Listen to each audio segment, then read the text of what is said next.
آدمی جو پسندیدہ مضامین ہے اسے جمع کر دینا. تو یہ کئی ہے وہاں شاہ رسول اللہ صاحب کی جان سے زیادہ اس کو محبوب سمجھتے تھے وہ بیاض کو. وہ ہم لوگ کے ہاتھ میں ہے بوسیدہ ہوئے تھے لیکن ہر وقت بیاض کہتے رہتے تھے. تب یہ بھی ہم لوگ بیاض ہے.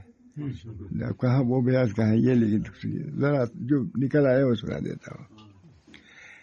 امام حافظ ضیاء الدین مقدسی کی بہن اور شیخ مجد الدین عیسیٰ کی زوجہ آسیہ مقدسہ اپنے زمانے کے مشہور عابدات میں سے تھیں. عورتوں کا بیان میں نے جو کتاب لکھی ہے اقوال سلف 11 جلدوں میں ہے نا. اقوال سلف ہی ہے نا. 11 جلدوں میں اس میں عورتوں کا ذکر بھی بہت کیا ہے. میں نے کہا یہ خالی کیوں رہا ہے. اور وہ بھی عابدات میں سے تھی. بہت سی عورتیں عابدات, بہت سی عورتوں کی خانقاہیں چلتی تھی جن میں مرد حاضر ہوتے تھے. اب تو سب چیزوں کا وجود ہی ختم ہے. مرد ہی نہیں جانتے تو عورتیں کیا جانیں گے. امام حافظ ضیاء الدین مقدسی کی بہن اور شیخ مجد الدین عیسیٰ کی زوجہ آسیہ مقدسہ اپنے زمانے کے مشہور عابدات میں سے تھیں. عابدات واعظات, دین و دیانت اور خیر و صلاح میں بہت آگے تھی. عورتیں خوش آتی ہیں, میں سنا دیتا ہوں کبھی کبھی. بہت سے لکھا ہوا بہت ہے, جہاں سے اٹھایا سنا دیا ہے. دیکھیں اچھا ہے کہ نہیں. دین و دیانت اور خیر و صلاح میں بہت آگے تھی. کتاب المجتبیٰ میں ہے, ان کے بارے میں ہے من العوابد حافظات قرآن. کہتے ہیں کہ وہ عابدات میں سے تھی. کسی کے بارے میں لکھ رہے ہیں وہ عابدات میں سے تھی. ساتھ ہی قرآن پاک کے حافظہ, دین و دیانت اور صلاح تقوی میں مشہور اور وظائف کی پابند اور اپنے زمانے میں بے مثال تھی. ان چند مثالوں سے یہ واضح ہو جاتا ہے کہ بنات اسلام, یعنی اسلام کی عورتیں کا وجود مسعود دینی علوم و فنون اور اسلامی اعمال کے ہر میدان میں نمایاں رہا ہے. یعنی ان کے بھی اعمال ہیں جس کی وجہ سے دین میں آیا ہے یہاں تک. یعنی عورتیں بھی اس میں شریک ہیں. عورتوں کا نام کہیں آتا ہے کہیں نہیں. یہ بڑے لوگ, میری بات تھوڑی نہیں ہے. اور ان چند مثالوں سے واضح ہو جاتا ہے کہ بنات اسلام کا وجود مسعود دینی علوم و فنون اور اسلامی اعمال کے ہر میدان میں نمایاں رہا ہے. عورتوں کا کام بھی نمایاں رہا ہے. بہت بہت عورتیں. اور اسلامی زندگی کا کوئی گوشہ ان سے خالی نہیں ہے عورتوں کے. حتیٰ کہ زہد و تصوف اور خانقاہی زندگی میں بھی ان کی ذات بڑی پرکشش نظر آ رہی ہے. عورتیں بھی خانقاہوں میں جاتی تھیں اور ذکر و شکر کر کے اجازت یافتہ ہوتی تھی. پھر وہ خود خانقاہیں جاری کرتی تھی. مرد ہی نہیں جانتے خانقاہ عورتیں کیا کریں گے. سب ان چیزوں کو خام خالو سمجھتے ہیں. اسی سے کام ہوا حضرت تھانوی وغیرہ کی خانقاہ. حتیٰ کہ زہد و تصوف اور خانقاہی زندگی میں بھی ان کی ذات بڑی پرکشش نظر آتی ہے. اور اس میں انہوں نے عورتوں کے ساتھ مردوں کی بھی خدمت کی ہے. مرد بھی مرید ہوئے ہیں اور تو خانقاہ میں رہے ہیں, ذکر و شکر کیا ہے اور اللہ سے نسبت تعلق پیدا کیا ہے. اس کے بعد اب دوسری بات ہے آگے, اہل قرآن اہل اللہ, یہ بھی خاص عنوان ہے. اہل قرآن اہل اللہ, ان کو کوئی ولی سمجھتا ہی نہیں. اہل قرآن جو قرآن کو جنہوں نے اپنے سینے میں رکھا ہے وہ بھی اللہ کے ولی ہے. عن انس رضی اللہ تعالی عنہ قال قال صلی اللہ علیہ وسلم ان اللہ اہلین من الناس, اللہ کے کچھ بندے ہیں, اللہ کے لوگوں میں کچھ خاص بندے ہیں. قالوا من ہم یا رسول اللہ, وہ کون لوگ جو خاص لوگ ہیں؟ ہم اہل اللہ و خاصتہ یا رسول اللہ. قال اہل القرآن, اللہ کے خاص بندے اہل قرآن جو تلاوت کرتے ہیں, ذکر کرتے ہیں, قرآن کو سیکھتے ہیں. ہم اہل اللہ,